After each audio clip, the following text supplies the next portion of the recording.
નમસ્કાર વિદ્યાર્થી મિત્રો, હું પોતે મેહુલ સર. આજે આપણે એબીસી ક્લાસીસ ગાંધીનગરના યુટ્યુબ ચેનલના પ્લેટફોર્મથી ચેપ્ટર નંબર 3નો એક વિડીયો લઈને આવી રહ્યા છીએ. ક્લિયર? અને એ ટોપિકનું નામ છે ઓમ્સ લો, ઓમનો નિયમ. શું છે ઓમ્સનો નિયમ એ આપણે જોઈશું. ઓમ્સ લો ઓમ્સ એઝ અ સાયન્ટિસ્ટ નેમ છે બેટા. શાનું નામ છે? ઓમ્સ એ વૈજ્ઞાનિકનું નામ છે. ઓમ્સનો નિયમ એક નિશ્ચિત ભૌતિક પરિસ્થિતિમાં આપણને જોવા મળે છે. એક નિશ્ચિત ભૌતિક પરિસ્થિતિ હોય તો જ ઓમ્સનો નિયમ એપ્લાય થાય છે. ઓમ્સનો નિયમ, તો પહેલા આપણે નિયમ જોઈશું. નિયમ શબ્દોમાં શું છે તો નિયમ જોઈશું. તો નિયમ છે નિશ્ચિત ભૌતિક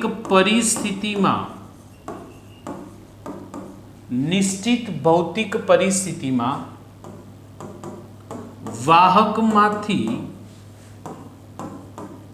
પસાર થતો વિદ્યુત પ્રવાહ એ વાહક તારના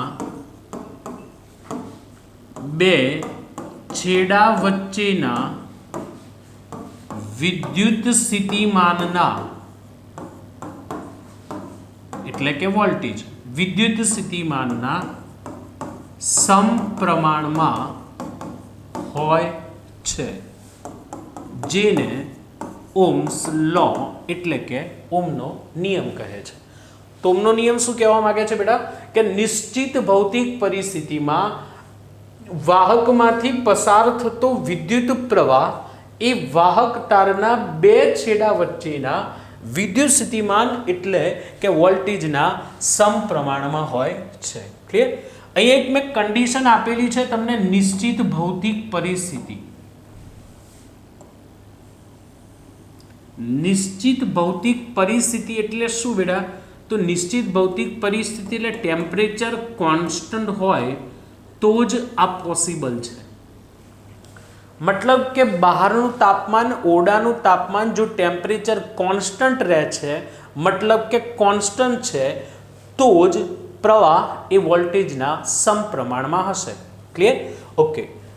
તો ઓમ્સ નામના વૈજ્ઞાનિકે પ્રયોગશાળાની અંદર એક એને વાહક તાર લીધો. આ વાહક તારને એને પરિપથમાં બાહ્ય બેટરી સાથે જોડી દીધો. ક્લિયર? હવે જ્યારે એને જોયું તો બેટરી જ્યારે ચાલુ કરવામાં આવે છે, જ્યારે બેટરી બંધ છે, ત્યારે વાહક તારમાંથી પસાર થતો પ્રવાહ 0 છે. ક્લિયર? પરંતુ જ્યારે બેટરી ચાલુ કરવામાં આવે છે તો બેટરી ચાલુ કરવાથી પ્રવાહના મૂલ્યમાં શું થાય છે? વધારો થાય છે. તો કેમ વધારો થશે? તો બેટરી ચાલુ કરવાથી બેટરી શું આપે છે? વોલ્ટેજ સપ્લાય કરે છે. એ વોલ્ટેજના કારણે પ્રવાહમાં પણ શું થાય છે બેટા? વધારો થાય છે. પણ એ બંનેનો વધારો સરખા પ્રમાણમાં વધે છે. કે જેટલા પ્રમાણમાં વોલ્ટેજ વધે છે એટલા જ પ્રમાણમાં પ્રવાહ પણ શું થાય છે બેટા? વધે છે. તો ઓમ્સ નામના વૈજ્ઞાનિકે પ્રયોગશાળાની અંદર જોયું કે જેટલા પ્રમાણમાં વોલ્ટેજ વધે છે એટલા જ પ્રમાણમાં પ્રવાહ વધે છે. તો એને મેથેમેટિકલી એવું સૂત્ર બતાવ્યું કે V proportional to I. જેમ વોલ્ટેજ વધે એમ પ્રવાહ પણ શું થાય છે? વધે છે, પરંતુ એટલા જ પ્રમાણમાં વધે છે. જો આ 10% વધે છે તો સામે પણ પ્રવાહમાં 10% વધારો થાય છે. જો આ 20%માં વધારો થાય છે તો પ્રવાહમાં પણ 20% વધારો. એવું નહીં કે આ 10% વધે ને 20% વધે. ક્લિયર? બંને સરખા પ્રમાણમાં જ વધે છે. તો V proportional to I. પણ કન્ડિશન એ છે બેટા અહીંયા કે ટેમ્પરેચર કોન્સ્ટન્ટ હોય તો જ બંને સરખા પ્રમાણમાં વધશે. માટે V proportional to I. પ્રપોઝનલ અહીંયા દૂર કરીશું એટલે અચળાંક આવશે અને એ અચળાંક લઈશું આપણે કેપિટલ R. તો ઓમ્સનો નિયમ આપણને મળશે V is equal to IR. તો ઓમના નિયમનો ફોર્મ્યુલા શું છે બેટા? તો V is equal to IR. પણ કન્ડિશન એ છે કે બાહ્ય ઓરડાનું ટેમ્પરેચર કોન્સ્ટન્ટ જોઈએ. તો નિયમ છે નિશ્ચિત ભૌતિક પરિસ્થિતિમાં વાહકમાંથી પસાર થતો વિદ્યુત પ્રવાહ એ વાહકના બે છેડા વચ્ચેના વિદ્યુત સ્થિતિમાન એટલે કે વોલ્ટેજના સમપ્રમાણમાં હોય છે, જેને ઓહમનો નિયમ કહે છે. અને ઓહમના નિયમનું સમીકરણ, ઓહ્મના નિયમનું સમીકરણ, તો કયું સમીકરણ થશે બેટા? V = IR. જો અહીંયા સમજવું છે તો આ રીતે પણ સમજી શકાય કે દર વખતે એને પ્રયોગશાળાની અંદર શું કર્યું, તો જુદા જુદા વોલ્ટેજ અનુસાર એને પ્રવાહ માપ્યા. ક્લિયર? જુદા જુદા વોલ્ટેજ સેટ કરી અને જુદા જુદા પ્રવાહો મેળવ્યા. તો ઓહ્મ્સ નામના વૈજ્ઞાનિકને જોવા મળ્યું કે જો દર વખતે વોલ્ટેજ અને પ્રવાહનો જો ગુણોત્તર લેવામાં આવે છે તો એ ઓહ્મ્સ નામના વૈજ્ઞાનિકને કેવો મળે છે? દર વખતે અચળ મળે છે. ક્લિયર? કે જુદા જુદા વોલ્ટેજ સેટ કરે અને દરેક વોલ્ટેજ આગળ એને પ્રવાહનું મૂલ્ય શોધ્યું, તો એને દર વખતે વોલ્ટેજ અને પ્રવાહના મૂલ્યનો જો ગુણોત્તર લીધો તો દરેક વખતે ગુણોત્તરનું મૂલ્ય એક સરખું જ મળે છે, એક સમાન મળે છે. એનો મતલબ કે અચળ મળે છે. અને આ અચળ સંખ્યાને એને કોના દ્વારા રિપ્રેઝન્ટ કર્યું? કેપિટલ R દ્વારા. અને જ્યાં કેપિટલ R એ શું છે બેટા? અચળાંક છે. અને આ અચળાંકનું નામ શું આપ્યું? રેઝિસ્ટન્સ, મતલબ કે વાહકનો અવરોધ. તો કેપિટલ R એટલે રેઝિસ્ટન્સ, જેનું નામ શું આપી દીધું? વાહકનો અવરોધ. ક્લિયર? તો V/I = કેપિટલ R થશે. તો ઓહ્મ્સના નિયમનું સમીકરણ થયું V = IR. એટલે કે તમને જ્યારે કોઈ પણ વાહક તાર આપેલો હોય ને એની સાથે બેટરી જોડવામાં આવે છે તો એના વોલ્ટેજનું સમીકરણ થશે બેટા V = IR અથવા તો V/I = કેપિટલ R, જ્યાં કેપિટલ R એ શું છે? વાહક તારનો અવરોધ છે. પછી એને શું કર્યું? તો દર વખતે V અને I ના મૂલ્યો માપ્યા. તો એને V અને I વિરુદ્ધનો ગ્રાફ ડ્રો કર્યો. કોની વચ્ચેનો? V વિરુદ્ધ I નો. તો અહીંયા આપણે હવે V વિરુદ્ધ I નો ગ્રાફ ડ્રો કરીશું. તો એક અક્ષ ઉપર આપણે પ્રવાહ લઈશું અને એક અક્ષ ઉપર આપણે વોલ્ટેજ લઈશું. અહીંયા આકૃતિમાં દર્શાવ્યા અનુસાર મેં x અક્ષ ઉપર વોલ્ટેજ લીધો છે અને y અક્ષ ઉપર મેં પ્રવાહ લીધો છે. તો દર વખતે જેમ જેમ વોલ્ટેજ મળતા ગયા એમ પ્રવાહ પણ મળતા ગયા. તો I વિરુદ્ધ જો V નો આલેખ ડ્રો કર્યો અને બધા જ બિંદુને જોઈન્ટ કર્યા તો આપણને એ ઓહ્મ્સ નામના વૈજ્ઞાનિકને એ આલેખ કેવો મળે છે? સુરેખ મળે છે. કેવો મળ્યો આલેખ? સુરેખ. એટલે એવું કહી શકાય કે ઓહ્મના નિયમમાં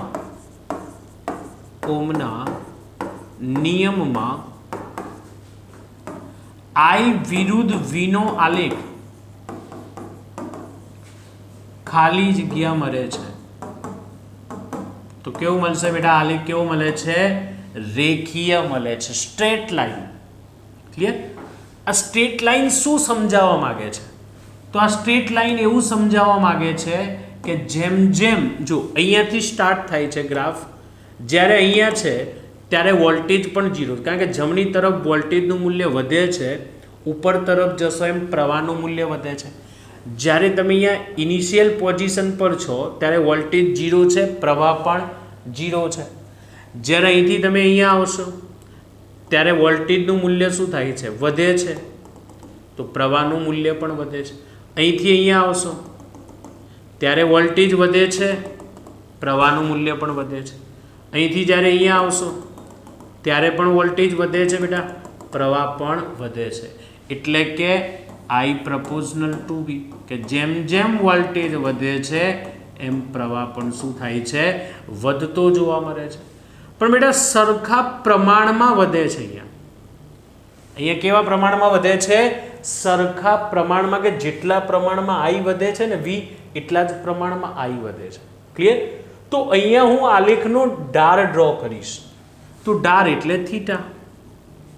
તો અહીંયા અનુક્રમે પ્રવાહો છે I1, પછી અહીંયા પ્રવાહ છે I2, અહીંયાથી I3, અહીંયા વોલ્ટેજ છે V1, V2, V3, જુદા જુદા વોલ્ટેજ છે. ઓકે? તો અહીંયા આપણે ઢાળ ડ્રો કરીએ, મતલબ કે ઢાળ મેળવીએ તો શું મળશે આપણને? તો આલેખનો ઢાળ શોધીશું આલેખનો ડાર એટલે કોણ બેટા? Ten theta. ચલો ટેન થીટા એટલે સામેની બાજુ, પાસેની બાજુ. અહીંયા નામ આપી દઉં એ બી સી. તો ten theta is equal two સામેની બાજુ થશે બીસી અપોન પાસેની બાજુ તો એ બી. ચલો બીસી એટલે શું બેટા? તો અહીંયા છે I2 ને અહીંયા છે I1, તો I2 માઇનસ I1 એટલે પ્રવાહમાં થતો ફેરફાર એટલે ડેલ્ટા I. અહીંયા V2 માઇનસ V1 એટલે એ બી બાજુ એટલે શું? Delta V. તો ટેન થીટા સામેની બાજુ એટલે ડેલ્ટા I અપોન પાસેની બાજુ એટલે ડેલ્ટા V. તો delta I upon delta V. એટલે કે આપણને ઓહ્મ્સના નિયમમાં I વિરુદ્ધ V નો જે આલેખ છે, જેની અંદર બેટા આલેખનો ડાર આપણને કેટલો મળે છે? તો delta I upon delta V જેટલો મળે છે. તો V અપોન I તો આગળ આપણે શું ઇન્ડિકેટ કર્યું? તો રેઝિસ્ટન્સ. તો અહીંયાનું ઉલટું છે બેટા, I અપોન V તો શું થશે? 1 અપોન R થશે. અને 1 અપોન R એટલે કે અવરોધનું વ્યસ્ત, અને અવરોધનું વ્યસ્ત જેને આપણે શું કહીશું બેટા? વાહકત્વ કહીશું, કેપિટલ G. જેને શું કહીશું? વાહકનું વાહકત્વ મતલબ કન્ડક્ટન્સ. તો તમને MCQ માં એવું પણ પૂછી શકે કે ઓહ્મ્સના નિયમમાં I વિરુદ્ધ V ના આલેખનો ડાર ખાલી જગ્યા જેટલો મળશે, તો કેટલો મળે? 1 અપોન R જેટલો. અથવા તો 1 અપોન R એ જ કોણ બેટા? તો વાહકનું વાહકત્વ એટલે કે કેપિટલ G થશે. અને I વિરુદ્ધ V નો આલેખ કેવો મળે છે આપણને? સુરેખ એટલે કે રેખીય મળે છે. કેમ રેખીય મળે છે બેટા? કારણ કે સરખા વોલ્ટેજ કે જેટલા પ્રમાણમાં વોલ્ટેજ વધે છે ને એટલા જ પ્રમાણમાં શું થાય છે? પ્રવાહ વધે છે. એનો મતલબ એવો થયો કે વોલ્ટેજનો ફેરફાર અને પ્રવાહનો ફેરફાર દર વખતે અહીંયા કેવો રહેશે? સરખો જ રહેશે. એટલે કે આ દરેક ઢારનું મૂલ્ય દર વખતે કેવું મળશે? તો એક સરખું મળશે. તો અહીં ઢારનું મૂલ્ય દરેક વખતે કેવું મળે છે બેટા? આપણને સમાન મળે છે. અને એ સમાન મળે છે એનો મતલબ કે આલેખ આપણને I વિરુદ્ધ V નો આલેખ કેવો મળે છે? સુરેખ મળશે. ઓકે, તો આ થયો ઓહ્મ્સ લો. પણ વ્યવહારની અંદર કેટલીક એવી રચનાઓ છે, કેટલાક એવા ઇલેક્ટ્રોનિક પરિપથો છે, કેટલીક રચનાઓ છે, કેટલાક પરિપથો સર્કિટ છે જે ઓહ્મ્સના નિયમનું પાલન કરતા નથી. ક્લિયર? અને કેટલાક એવા પરિપથો છે જે ઓહ્મના નિયમનું પાલન કરે છે. અને ઓહ્મના નિયમનું પાલન કરે છે એવી રચનાઓને આપણે ઓહ્મિક રચનાઓ તરીકે ઓળખીશું. તો વ્યવહારમાં જે રચનાઓ અથવા તો જે ઇલેક્ટ્રોનિક પરિપથો ઓહ્મના નિયમનું પાલન કરે છે તો તેવી રચનાઓ અથવા તો તેવા પરિપથોને શું કહીશું આપણે? ઓહ્મિક રચનાઓ કહીશું. ક્લિયર? તો કેટલાક ઇલેક્ટ્રોનિક પરિપથો, કેટલાક ઘટકો છે, ક્લિયર, કેટલીક રચનાઓ છે જે ઓહ્મ્સના નિયમનું વ્યવહારમાં પાલન કરે છે, મતલબ V વિરુદ્ધ I નું પાલન કરે છે. ક્લિયર? તો એવી જે રચનાઓ છે જેને આપણે ઓહ્મિક રચનાઓ કહીશું. અને કેટલાક એવા ઇલેક્ટ્રોનિક પરિપથો છે, ક્લિયર, કે જે ઓહ્મના નિયમનું પાલન કરતા નથી. અને એવા પરિપથો છે અર્ધવાહક. ડાયોડ છે, ટ્રાન્ઝિસ્ટર છે, PN જંક્શન ડાયોડ છે, ગેલિયમ આર્સેનાઇડ છે. આ બધા જે અર્ધવાહકો છે જેની અંદર V પ્રપોઝનલ ટુ I એટલે કે ઓહ્મના નિયમનું પાલન થતું નથી. ક્લિયર? તો બેટા આપણે હવે ટોપિક બની ગયા ઓહ્મ્સ લો, ઓહ્મનો નિયમ, જેની અંદર જેનો ફોર્મ્યુલા છે V બરાબર IR. એ IR ની અંદર કેપિટલ R એ શું છે? વાહકનો અવરોધ છે. ક્લિયર? તો અવરોધ વિશેની આપણે સમજણ મેળવીશું. તો અવરોધ એટલે રેઝિસ્ટન્સ. ક્લિયર? માટે આપણે રેઝિસ્ટન્સ અવરોધને દર્શાવીશું કેપિટલ R વડે. તો રેઝિસ્ટન્સ શું છે? ક્લિયર? તો રેઝિસ્ટન્સ એટલે કે વાહક તારની અંદર અથવા તો વિદ્યુત પરિપથમાં વિદ્યુત ભારોને નડતો જે અવરોધ છે, ક્લિયર, કે વિદ્યુત ભારની ગતિને અવરોધતો ગુણધર્મ કે વાહકમાં વિદ્યુત ભારોની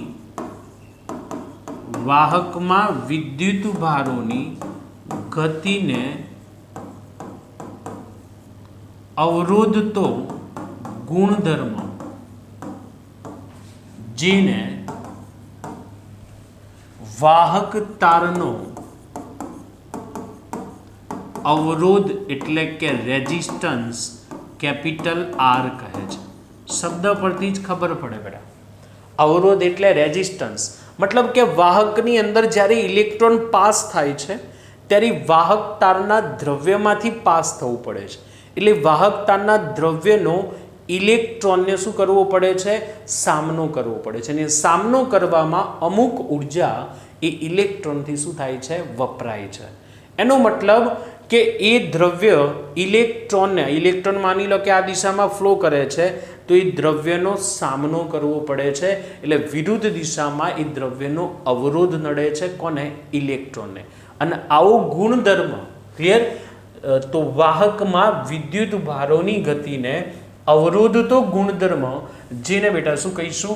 વાહકતાનો અવરોધ એટલે કે રેઝિસ્ટન્સ કેપિટલ આર કહે છે. આગળ જોઈશું કેપિટલ આર. તો એની બીજી વ્યાખ્યા આપી છે, તો આવી પણ આપી શકાય. બીજી વ્યાખ્યા આપીએ તો ફોર્મ્યુલા આવો છે બેટા, R is equal to V upon I. ભણી ગયા ને આગળ સૂત્ર બેટા? વી અપોન આઈ વોલ્ટેજ ભાગ્યા પ્રવાહના ગુણોત્તરને પણ રેઝિસ્ટન્સ કહેવાય. ક્લિયર? તો આવું પણ કહી શકાય કે વાહક તારના બે છેડા વચ્ચેના વિદ્યુત સ્થિતિમાન, વાહક તારના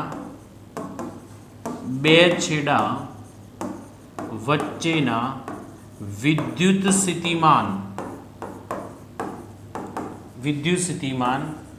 અને વિદ્યુત પ્રવાહના ગુણોત્તરને વાહક તારનો શું કહે છે બેટા? અવરોધ કહે છે, એટલે કે રેઝિસ્ટન્સ કહે છે, જેનો ફોર્મ્યુલા છે R is equal to V upon I. તો બે રીતે વ્યાખ્યા આપણે આપી શકીએ છીએ કે વિદ્યુત ભાવની ગતિને અવરોધવાના ગુણધર્મને પણ રેઝિસ્ટન્સ કહી શકાય, અને વાહકતાના વિદ્યુત સ્થિતિમાન અને પ્રવાહના ગુણોત્તરને પણ શું કહી શકાય બેટા? રેઝિસ્ટન્સ કહી શકાય. ઓકે, ચલો તો આગળ જઈશું રેઝિસ્ટન્સ વિશેની માહિતી. દરેક દ્રવ્યો માટે ક્લિયર, કેપિટલ આર એટલે કે દરેક દ્રવ્યો માટે વાહકનો અવરોધ રેઝિસ્ટન્સ આર કેવા હોય છે? જુદા જુદા હોય છે. કેમ કે વાહક તાર કોઈ પણ દ્રવ્યમાંથી બનેલો હોય છે. માની લો કે કોપરનો તાર છે, નિક્રોમનો તાર છે, ક્લિયર, એલ્યુમિનિયમનો તાર છે, ચાંદીનો તાર છે. તો દરેક દ્રવ્યો માટે રેઝિસ્ટન્સના મૂલ્યો જુદા જુદા હોય છે. ક્લિયર? તો દરેક દ્રવ્ય માટે વાહકતાનો અવરોધ કેવો હોય છે બેટા? જુદો જુદો હોય છે. અહીંયા ડેલ્ટા વી ની જગ્યાએ આપણે વી ની જગ્યાએ ડેલ્ટા વી અપોન ડેલ્ટા આઈ લખવું છે તો પણ આપણે લખી શકીએ છીએ. રેઝિસ્ટન્સ કેવી રાશિ છે? તો રેઝિસ્ટન્સ એટલે કે અવરોધ કેપિટલ આર એ અદિશ રાશિ છે. કેવી રાશિ છે બેટા? અદિશ રાશિ છે, જેને માત્ર મૂલ્ય હોય છે, દિશા હોતી નથી. ક્લિયર? તો કેપિટલ આર એ કેવી રાશિ છે? અદિશ રાશિ છે. કેપિટલ આર નો એકમ જોઈશું. તો રેઝિસ્ટન્સનો એકમ શું બને બેટા? તો વી અપોન આઈ ના ફોર્મ્યુલા પરથી વી બાય આઈ નો એકમ એ જ કોનો થશે? આર નો. ચલો, વી એટલે વિદ્યુત સ્થિતિમાનનો એકમ શું થાય બેટા? તો વોલ્ટ. પ્રવાહનો એકમ શું થાય? એમ્પિયર. તો કેપિટલ આર નો એક એકમ બનશે વોલ્ટ પ્રતિ એમ્પિયર. ચલો, બીજો એકમ શું બને બેટા? તો અવરોધ નામની જે ભૌતિક રાશિ છે રેઝિસ્ટન્સ, એ ઓમ્સ નામના વૈજ્ઞાનિકે ફાઇન્ડ કરેલી છે. માટે વૈજ્ઞાનિકની યાદમાં બીજો એકમ શું છે? ઓમ છે. તો કેપિટલ આરના કેટલા એકમો થશે બેટા? 2 વોલ્ટ પ્રતિ એમ્પિયર. સેકન્ડ એકમ છે શું? ઓમ. આ બંને એકમ કોના છે? રેઝિસ્ટન્સના. તો બંને સરખા કહી શકાય. મતલબ કે ઓહ્મ્સની જગ્યાએ વોલ્ટ પ્રતિ એમ્પિયર રાઈટ કરવું છે તો રાઈટ કરી શકીએ છીએ આપણે. ક્લિયર? ચલો એનાથી આગળ જઈશું. કેપિટલ આર નો ડાયમેન્શન ફોર્મ્યુલા, મતલબ કેપિટલ આર નું પારિમાણિક સૂત્ર શું બને? તો ખ્યાલ છે એનો ફોર્મ્યુલા પરથી બનાવીશું. બેટા આર નું ફોર્મ્યુલા શું છે? V/I. તો V/I નું પારિમાણિક સૂત્ર એ જ કોનું થશે? આર નું. ચલો V એટલે વિદ્યુત સ્થિતિમાન, તો વિદ્યુત સ્થિતિમાનનું પારિમાણિક સૂત્ર આપણને ખ્યાલ નથી તો આપણે બાજુમાં બનાવીશું. તો વિદ્યુત સ્થિતિમાનનો ફોર્મ્યુલા છે બેટા V = W/Q. ચલો W એટલે કાર્યનું, તો કાર્યનું પારિમાણિક સૂત્ર છે m1L2T-2. વિદ્યુત ભારનું છે A1T1, તો શું થશે અહીંયા m1L2T-3A-1. તો વિદ્યુત સ્થિતિમાનનું આપણને પારિમાણિક સૂત્ર મળી ગયું, અહીંયા એડ કરીશું. તો V/I નું, તો V નું પારિમાણિક સૂત્ર છે બેટા m1L2T-3A-1. નીચે કોનું આવશે બેટા? V/I. I એટલે પ્રવાહનું એમ્પિયર A1, તો શું થશે m1L2T-3. A1 ઉપર જશે એટલે A-2. તો આપણને અહીંયા રેઝિસ્ટન્સનું પારિમાણિક સૂત્ર મળશે બેટા m1L2T-3A-2. ક્લિયર? તો રેઝિસ્ટન્સનું પારિમાણિક સૂત્ર આપણને મળશે. આગળ સમજીએ રેઝિસ્ટન્સ કોના પર આધારિત છે? રેઝિસ્ટન્સનો આધાર મતલબ કે અવરોધ કોની ઉપર આધારિત છે? ક્લિયર? શું બદલાય તો રેઝિસ્ટન્સ બદલાઈ જાય? તો નંબર 1 કે વાહકના પરિમાણ પર આધારિત છે. નંબર 1 વાહકના પરિમાણ પર આધારિત છે. પરિમાણ એટલે ડાયમેન્શન બેટા. જો એ વાહકતાની લંબાઈમાં ફેરફાર થાય, જો એના ક્ષેત્રફળમાં ફેરફાર થાય, ક્લિયર, એની પહોળાઈમાં ફેરફાર થાય, એની જાડાઈમાં ફેરફાર થાય, ક્લિયર, તો રેઝિસ્ટન્સ પણ શું થાય? ફેરફાર એટલે કે બદલાઈ જશે. એનો મતલબ કે depend on dimension of conductor, વાહકના પરિમાણ પર આધારિત છે. નંબર 2 વાહકના દ્રવ્યની જાત ઉપર પણ આધારિત છે. ક્લિયર? કારણ કે દરેક દ્રવ્યો માટે, દરેક વાહકતાર, દરેક દ્રવ્યો માટે રેઝિસ્ટન્સના મૂલ્યો જુદા જુદા હોય છે. ક્લિયર? તો નંબર 2 વાહકના દ્રવ્યની જાત. અને નંબર 3 ઇમ્પોર્ટન્ટ પરિબળ છે જેનું નામ છે ટેમ્પરેચર, તાપમાન. ક્લિયર? તો રેઝિસ્ટન્સ ટેમ્પરેચર ઉપર પણ ડિપેન્ડ છે. ક્લિયર? સેમ આગળ જોઈને બેટા ઓહ્મ્સનો નિયમ V/I, એની અંદર નિશ્ચિત ભૌતિક પરિસ્થિતિ લખતા હતા. કેમ? કારણ કે જો ટેમ્પરેચર બદલાઈ જાય તો એ વાહકતાનો રેઝિસ્ટન્સ પણ બદલાઈ જાય, અને રેઝિસ્ટન્સ જો બદલાય છે, ક્લિયર, તો ઓહ્મના નિયમનું પાલન થશે નહીં. ક્લિયર? તો નંબર 3 વસ્તુ પર આધારિત છે રેઝિસ્ટન્સ: વાહકના પરિમાણ, વાહકના દ્રવ્યની જાત અને તાપમાન ઉપર. કેવી રીતે? તો આ તો આપણને ખ્યાલ જ છે બેટા કે દરેક દ્રવ્ય માટે રેઝિસ્ટન્સના મૂલ્યો જુદા જુદા હોય. ક્લિયર? જો વાહકતાર ચાંદીમાંથી બન્યો છે, ક્લિયર, જો એલ્યુમિનિયમમાંથી બન્યો છે, જો એ જ વાર ગોલ્ડમાંથી બનેલો છે, જો એ જ વાહકતાર કોપરમાંથી બનેલો છે, તો દરેક દ્રવ્ય જુદા છે, દરેક દ્રવ્યના ગુણધર્મો જુદા જુદા હોય, માટે રેઝિસ્ટન્સના મૂલ્યો પણ જુદા જુદા હોય. સમજીશું હવે વાહકના પરિમાણ અને ટેમ્પરેચરને. કેવી રીતે વાહકના પરિમાણ પર ડિપેન્ડ છે? તો હવે આપણે વાત કરીએ નંબર 1 કે રેઝિસ્ટન્સ વાહકના પરિમાણ પર કેવી રીતે આધાર રાખે છે. ક્લિયર? તો લખીશું વાહક તારનો અવરોધ, વાહક તારનો અવરોધ એ વાહક તારની લંબાઈના સમપ્રમાણમાં, વાહક તારની લંબાઈના સમપ્રમાણમાં અને તારના આડછેદના ક્ષેત્રફળના વ્યસ્ત પ્રમાણમાં હોય છે.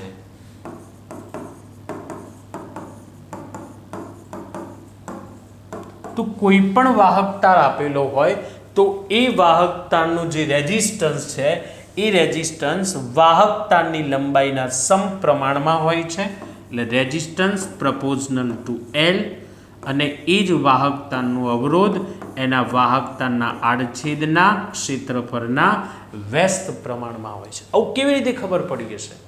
ક્લિયર? તો અહીંયા ઓમ્સ નામના વૈજ્ઞાનિકે જ્યારે વાહકતાની લંબાઈમાં વધારો કર્યો હશે તો રેઝિસ્ટન્સનું મૂલ્ય પણ વધ્યું હશે. એનો મતલબ એક વધે છે ને બીજું પણ એની સાથે વધે છે. તે કયા પ્રમાણમાં બેટા? સમપ્રમાણમાં. ત્યારબાદ અહીંયા જોઈએ કે વાહક તાર એને પેલા પાતળો તાર લીધો હશે, એની જગ્યાએ માની લો કે કોઈ જાડો તાર લો તો એનો એરિયા ક્ષેત્રફળ શું થાય? વધે. તો રેઝિસ્ટન્સ ત્યાં શું થયો હશે? ઘટ્યો હશે. એનો મતલબ કે જેમ જેમ તાર જાડો લેવામાં આવે છે એનો મતલબ કે એનું ક્ષેત્રફળ વધે છે, તો રેઝિસ્ટન્સ ઘટે છે. માટે કયા પ્રમાણમાં? વ્યસ્ત પ્રમાણમાં. તો વાહકતાનો રેઝિસ્ટન્સ એ વાહકતાની લંબાઈ અને ક્ષેત્રફળ, વાહકતાની લંબાઈના સમપ્રમાણમાં અને ક્ષેત્રફળના વ્યસ્ત પ્રમાણમાં હોય છે. એટલે કે રેઝિસ્ટન્સ કોના પર ડિપેન્ડ છે બેટા? લંબાઈ, ક્ષેત્રફળ, એટલે શું કહેવાય? વાહકના પરિમાણ પર ડિપેન્ડ છે. ચલો અહીંયા આપણે સમીકરણને સમન્વય કરતા, તો આ બંને સમીકરણનું શું કરીશું? સમન્વય કરતા. બંનેને ભેગા કરીએ તો બેટા ડાબી બાજુ કોમન છે એટલે r, પ્રપોઝનલ કોમન, જમણી બાજુ કોમન નથી એટલે ગુણાકાર થશે તો l/a. ક્લિયર? ચલો તો r પ્રપોઝનલ ટુ l/a. અહીંયાથી આપણે પ્રપોઝનલ દૂર કરીશું બેટા એટલે અહીંયા અચળાંક આવશે અને અહીંયા જે અચળાંક આવશે જેને આપણે હવે કહીશું રો. તો આપણો ફોર્મ્યુલા બની જશે રેઝિસ્ટન્સનો સેકન્ડ ફોર્મ્યુલા r = ρl/a. જ્યાં રો શું છે બેટા? તો જ્યાં રો એ અચળાંક છે પણ એ અચળાંકને આપણે કહીશું દ્રવ્યની અવરોધકતા. જે અચળાંકને શું કહીશું બેટા આપણે? રો એટલે દ્રવ્યની અવરોધકતા, નહીં કે પદાર્થની. કોની અવરોધકતા? રેઝિસ્ટિવિટી. ક્લિયર? કોની બેટા? દ્રવ્યની અવરોધકતા કહીશું. તો રેઝિસ્ટન્સનો ફોર્મ્યુલા છે r = ρl/a. એનો મતલબ કે રેઝિસ્ટન્સ એટલે કે અવરોધ એ વાહકના પરિમાણ પર આધારિત છે. તો આપણને બીજો એક ફોર્મ્યુલા મળી ગયો r = ρl/a. અહીંયા a એટલે ક્ષેત્રફળ ચેન્જીસ થઈ શકે છે. જો વાહક તાર નળાકાર છે તો એના આડછેદનું ક્ષેત્રફળ અહીંયા શું આવે? તો આડછેદનું ક્ષેત્રફળ અહીંયા શું બનશે બેટા? πr² બનશે. શું બનશે? πr². અહીંયા જોઈશું હવે તો જેમ વાહક તારની લંબાઈ વધે એમ અવરોધ પણ શું થાય બેટા? રેઝિસ્ટન્સ પણ વધે. એટલે કે સમપ્રમાણમાં હોય છે. તો ગુણોત્તર લેવો હોય તો લઈ શકાય r1/r2 = l1/l2. ક્લિયર?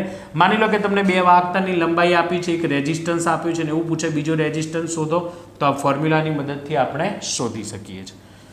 જો આડછેદનું ક્ષેત્રફળ વધે તો રેઝિસ્ટન્સ શું થશે? અહીંયા ઘટશે. માની લો કે પહેલાં તમે એક પતલો તાર છે એની જગ્યાએ કોઈ જાડો તાર લેશો તો એનો આડછેદનું ક્ષેત્રફળ વધી જશે. જો ક્ષેત્રફળ વધી જશે તો બેટા રેઝિસ્ટન્સ ઘટી જશે. ક્લિયર? ઓકે. તો અહીંયા ગુણોત્તર લેવો હોય તો પણ લઈ શકાય r1/r2 = વ્યસ્ત પ્રમાણ છે એટલે a2/a1. ક્લિયર? તો અહીંયા આપણને જ્યારે બે ક્ષેત્રફળ, એક અવરોધ આપે બીજો અવરોધ શોધવો હોય, કાં તો બે અવરોધ આપે એક ક્ષેત્રફળ બીજું ક્ષેત્રફળ શોધવું હોય, કાં તો બે ક્ષેત્રફળ આપ્યું ને એવું પૂછે કે રેઝિસ્ટન્સનો ગુણોત્તર શોધો, તો પણ આ ફોર્મ્યુલાની મદદથી આપણે શોધી શકીએ છીએ. આ સૂત્રને સમજીએ. જો આપણને અહીંથી એવું પૂછે કે મેક્સિમમ રેઝિસ્ટન્સ શોધો, મતલબ નીચે 4 ઓપ્શન આપે ને એવું પૂછે કે ભાઈ કયા તારનો રેઝિસ્ટન્સ સૌથી મેક્સિમમ હશે, તો બેટા રો એટલે એ તો અચળાંક છે, એ તો દ્રવ્ય પર ડિપેન્ડ છે અને એ તો દ્રવ્ય માટે ફિક્સ રહેશે. ધારો કે કોપરમાંથી બનેલો છે તો કોપરના દ્રવ્યની અવરોધક તો આખા એના તારમાં ફિક્સ જ રહેવાની છે. ક્લિયર? જે અચળ છે. તો સમપ્રમાણમાં એટલે રેઝિસ્ટન્સ મેક્સિમમ જોઈએ છે. તો જે વાહક તારની લંબાઈ મેક્સિમમ હશે કે અને એરિયા મિનિમમ હશે એ તારનો રેઝિસ્ટન્સ મેક્સિમમ હશે. જો મિનિમમ રેઝિસ્ટન્સ જોઈએ છે તો રો તો અચળ, તો જે તારની લંબાઈ બેટા મિનિમમ હશે ઓછામાં ઓછી અને ક્ષેત્રફળ મેક્સિમમ હશે મહત્તમ, તો એ તારનો રેઝિસ્ટન્સ મિનિમમ હશે. ક્લિયર? તો અહીંયાથી પણ આપણે મેક્સિમમ રેઝિસ્ટન્સ 4 ઓપ્શનમાંથી અને મિનિમમ રેઝિસ્ટન્સ પણ અહીંયા આપણે શું કરી શકીએ છીએ? ફાઇન્ડ કરી શકીએ છીએ. ક્લિયર? તો અહીંયા વાત કરી આપણે શું વાહકના પરિમાણ પર કેવી રીતે ડિપેન્ડ છે. નંબર 3 તાપમાન ઉપર કેવી રીતે ડિપેન્ડ છે રેઝિસ્ટન્સ. કારણ કે ટેમ્પરેચર બદલાય છે એમ રેઝિસ્ટન્સનું મૂલ્ય પણ શું થાય છે? બદલાય છે. તો એનો મતલબ એવો થયો કે જેમ તાપમાનમાં ફેરફાર થાય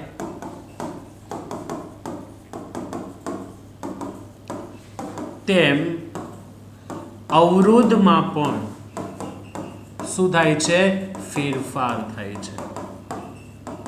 મતલબ કે ટેમ્પરેચર જો ચેન્જ થશે તો વાહકતાનો રેઝિસ્ટન્સ પણ શું થશે બેટા? ચેન્જ થશે. ક્લિયર? તેનો મતલબ એવો થયો કે રેઝિસ્ટન્સ અને ટેમ્પરેચર એકબીજા સાથે કંઈક ને કંઈક સંબંધ દર્શાવતા હોવા જોઈએ. તો એ બંને વચ્ચે સંબંધ દર્શાવતું સૂત્ર આપણને આપેલું છે, જેને આપણે કહીશું અવરોધ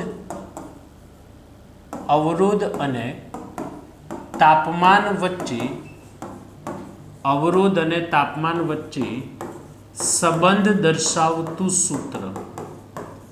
અને બંને વચ્ચે સંબંધ દર્શાવતું સૂત્ર છે r theta is equal to r theta not 1 plus alpha theta minus theta not.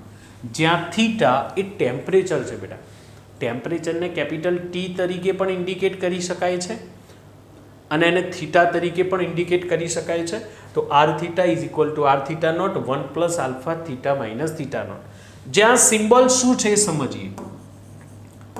જ્યાં થીટા નોટ એ શું છે? તો થીટા નોટ એ સંદર્ભ તાપમાન છે. મતલબ જેની સાપેક્ષે આપણે તાપમાન શોધવાનું છે એ તાપમાન, જેને કહીશું સંદર્ભ તાપમાન. અને એ સંદર્ભ તાપમાને રેઝિસ્ટન્સ કેટલો? તો r થીટા નોટ. તો r થીટા નોટ શું? તો થીટા નોટ સંદર્ભ તાપમાન. તો સંદર્ભ તાપમાને અવરોધ છે. તો r થીટા નોટ એ શું? તો સંદર્ભ તાપમાને અવરોધ એટલે r થીટા નોટ. થીટા એ શું છે? તો જે તમારે ટેમ્પરેચર શોધવાનું છે એટલે કે આપેલું પદાર્થનું તાપમાન, અને એ તાપમાને અવરોધ એટલે કોણ? r theta. તો જેને કહી શકાય થીટા તાપમાને અવરોધ. અને આલ્ફા શું છે બેટા? તો આલ્ફા કોન્સ્ટન્ટ છે, અચળાંક છે, જેને આપણે તાપમાન ગુણાંક કહીશું.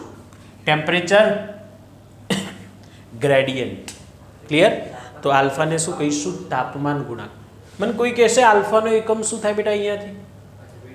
તો આવરો અવરોધ કેન્સલ, તાપમાન પણ કેન્સલ. 1/ડેલ્ટા થીટા લખાય આને એટલે એ નીચે જશે. 1/ડેલ્ટા થીટા એટલે 1 કેલ્વિન એટલે K1 ઉપર જશે, કેલ્વિન ઇનવર્સ અથવા સેલ્સિયસ ઇનવર્સ.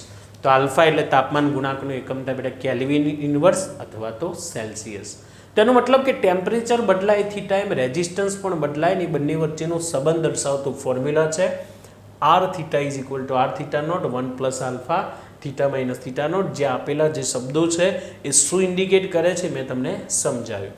આ સૂત્રની અંદર થોડો ફેરફાર પણ થઈ શકે છે. આવું જુઓ, આને પહેલા અંદર મલ્ટીપ્લાય કરીએ, ચલો તો આવું થઈ શકે. જુઓ, આને અંદર ગુણી નાખીએ તો r થીટા નોટ, પછી આને અહીંયા ગુણીએ તો શું થાય બેટા? r theta not into alpha theta minus theta not. ચલો r થીટા નોટને આ બાજુ લાવીશું તો r theta minus r theta not is equal to r theta not alpha theta minus theta not. ઘણીવાર આ રીતે પણ લખવામાં આવે છે. તો આ ફોર્મ્યુલાનો ઉપયોગ કરીને આપણી બુક્સની અંદર ટોટલ રેઝિસ્ટન્સ અને ટેમ્પરેચર વચ્ચેના ટોટલ 5 એક્ઝામ્પલ આપેલા છે, જે સૌથી ઇમ્પોર્ટન્ટ છે. ક્લિયર બેટા? તો અહીંયા આપણે ચર્ચા કરી લીધી કોની? રેઝિસ્ટન્સની. એટલે ઓમ્સનો નિયમ, ઓમ્સ લો અહીંયા શું થાય છે? થિયરિકલ કોન્સેપ્ટ, એના સંપૂર્ણ આપણે સમજી લીધા. ક્લિયર? એટલે થિયરિકલ કોન્સેપ્ટ પૂરો થાય છે. નેક્સ્ટ વિડીયો લેક્ચરની અંદર આપણે ઓમ્સના નિયમના શું જોઈશું બેટા?